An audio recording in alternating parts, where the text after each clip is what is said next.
Good morning, dear ones. Today we will be taking up chapter 3 of History Ruling the Countryside. When we use the term countryside, you may be thinking, what is meant by countryside? Countryside means village. Now in the previous chapters, we have already read that the Britishers, they came to India as traders. They came to India to trade in silk, cotton, spices, etc. But before the coming of the British, the villages of our country, they were self-sufficient.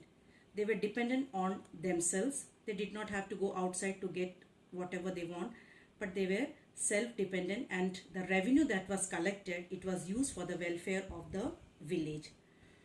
Now, you have already studied about Battle of Buxar, and here we are going to see how the company becomes the Diwan. In the previous chapter, Battle of Buxar, it took place in the year 1764 between Mir Qasim and the British. Obviously, because the British were more powerful, the Britishers won the battle. And once they won the battle, now what happened? The Diwani of Bengal, it was handed over to British partially in the year 1765. On 12th August 1765. Now what is Diwani? Diwani, and who handed it over? It was handed between Shah Alam II to Robert Clive. Robert Clive, and this event was witnessed by Indians as well as British. Few Indians, not all, few Indians and the British. But it was shown by Robert Clive in a majestic way, and it was painters were commissioned to paint it, and it was one of the memorable events in Clive's life. Now when we use the term Diwani, what is Diwani? It means right of administration and revenue collection. Now what is this revenue? Revenue means the taxes. Even today we are paying taxes. And that time also revenue was collected, but most of the revenue they got, it was from agricultural land. When they got the right to administer Bengal,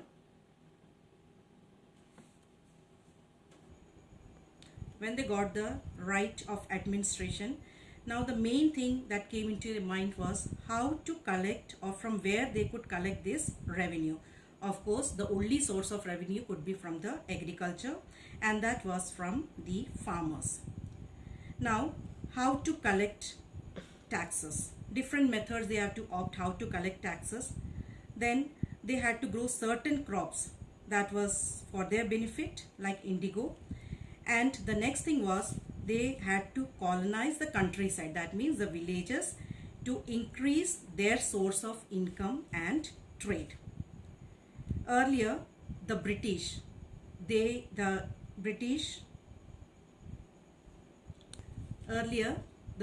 East India Company depended on Britain for purchasing cotton and silk from India, and the payment was made through gold and silver. Now when they have become the Diwan of Bengal, now they did not have to depend on anybody. They could get the revenue from the farmers. So whatever they wanted, like cotton or silk, they could get it from Indians by the cash they were getting, revenue they were getting, and then it was exported to their country. Now the next thing that we will see is revenue for the company. How the company got revenue. Revenue for the company. Now the revenue, why the company needed money, why they needed revenue? It was for administration purpose, for paying salary to soldiers, at the same time to the losses they have incurred there, to overcome the losses that they have occurred during the war. So now what happened? They increased the revenue. The revenue was so high that many of the artisans and the farmers, or the peasants means the farmers, they left the village and they started moving to other places in search of job. At the same time, in the year 1770, a terrible famine killed millions of people in Bengal, and 1/3 of the population was wiped out. Then after lots of discussion with the British as well as with the Indians, the economy, they found that the economy was in ruin. Now what the company could do? Now anyhow they have to improve the agriculture. So they first came up with the permanent settlement. Now children, permanent settlement, it was started in the year 1793 by Charles Cornwallis. And here the landlord, zamindars, rajas, they were the hereditary owner of the land and could not dispose the land. They could not dispose the land unless and until they were able to pay the revenue to the farmers. Sorry, not farmers, East India Company. Now, here it was a responsibility of the zamindars to collect revenue from the peasants. The farms, they belonged to the farmers, but the zamindars were the in charge. What they had to do was, they used to collect the revenue from the farmers. And children, one more thing, the collection of revenue was given to the highest bidder. The zamindar who gave the highest bidder, he was given the charge of collecting the revenue. The company did not have any contact with the farmers or the peasants, and nor they were responsible for the problems the farmers were facing. It was the whole sole responsibility of the zamindar. Now what did the zamindars do? Whatever the tax was fixed, the revenue was fixed. In the permanent settlement, if suppose there are 10 farmers, they will be paying 100 rupees. Each farmer will be paying 100 rupees. And this permanent settlement, the revenue was fixed for a number of years. There won't be any change in future. So it was fixed.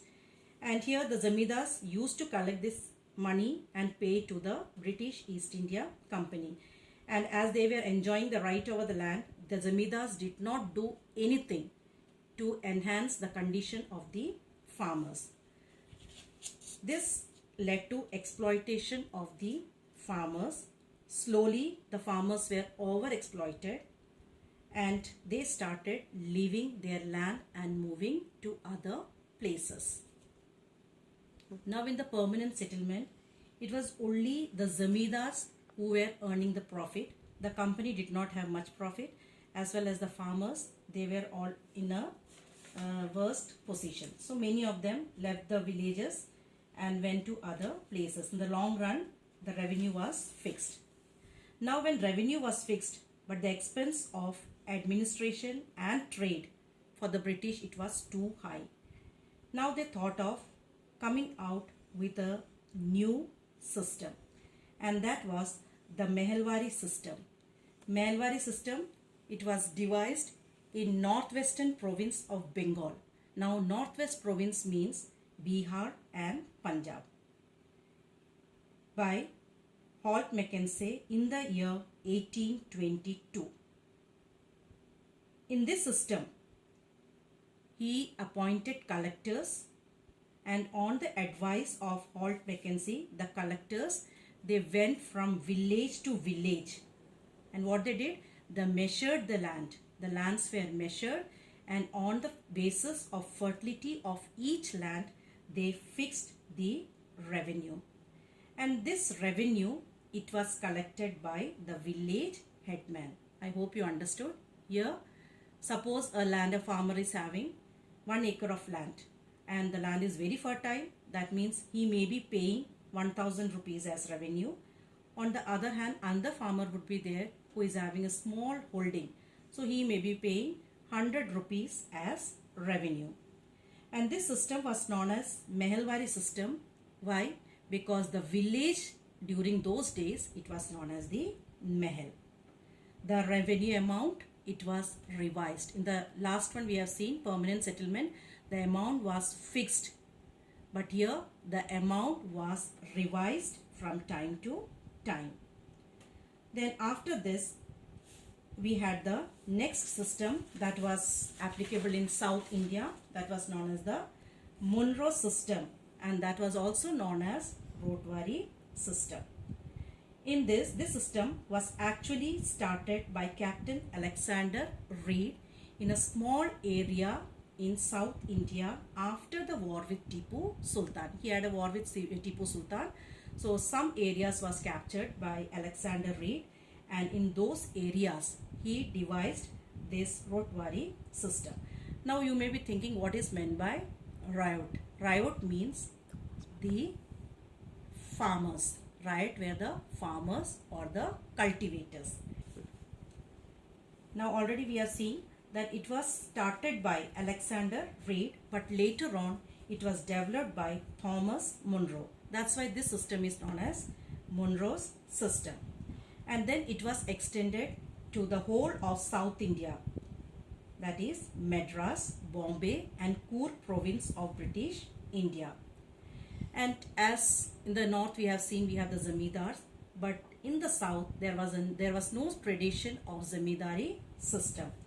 So now what they did was the collection of revenue. It was not given to anybody, but now it was the responsibility of the farmers to pay the money to the British East India Company directly. The first one, permanent settlement, we have seen that there we had zamindars who used to collect it from the cultivators or the farmers, and then they paid it to the East India Company. Now in the second one, in the Mehalwari system, we have seen that it was collected by the village headman and then it was paid to the British East India Company. Here, as we don't have any zamindari system in South, so this amount was collected or directly given by the farmers to the British East India Company. Now children, on the screen you can see recapitulation policy. First one is start. Now here you can see a comparison chart of all the three systems: permanent settlement, Mehalwari system and Rotwari system.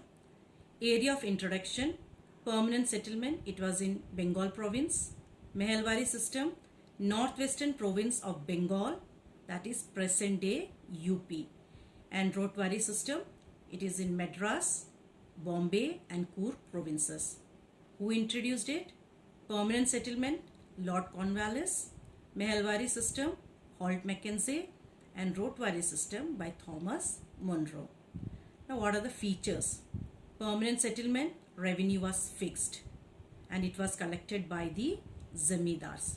In the Mehalwari system, revenue was decided based on land holding and fertility. Revenue was collected by the village headman.